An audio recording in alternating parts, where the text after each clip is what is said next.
Hello guys, આજે આપણે બનાવીશું પરાણાના દિવસે મળતી પતરાળી. એના માટે મેં તૈયાર શાકભાજી લીધું છે. તમે જોઈ શકો છો.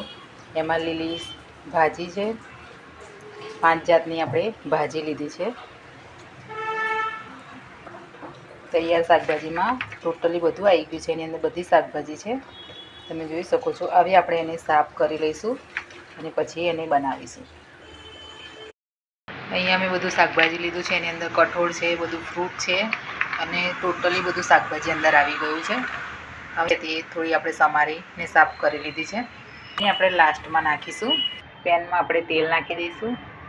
આપણે જીરું, થોડી હિંગ નાખી દઈશું. મરચાં નાખીશું. પહેલાં આપણે તીખા મરચાં અને બરાબર મિક્સ કરી લઈશું. આ રીતે શાકભાજી નાખી દઈશું અંદર, મિક્સ કરી લઈશું બરાબર. થોડું પાણી નાખીને એને ઢાંકીને મૂકી દઈશું. જોઈ લઈશું બધું શાકભાજી ટોટલી બધું ચડી ગયું છે. તો આપણે એની અંદર મસાલા કરી દઈશું.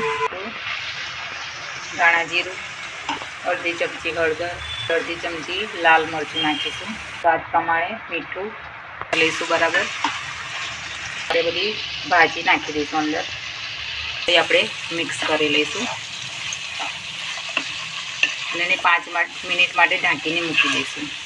એ આપણે ખોલીને જોઈ લઈશું. થઈ ગઈ છે. તો હવે આપણે ગેસ બંધ કરી દઈશું. તૈયાર છે આપણી પતરાળી, તમે જોઈ શકો છો. તો તમને પ્લીઝ મારી વિડીયો ગમતી હોય તો લાઈક અને સબસ્ક્રાઈબ કરવાનું ભૂલતા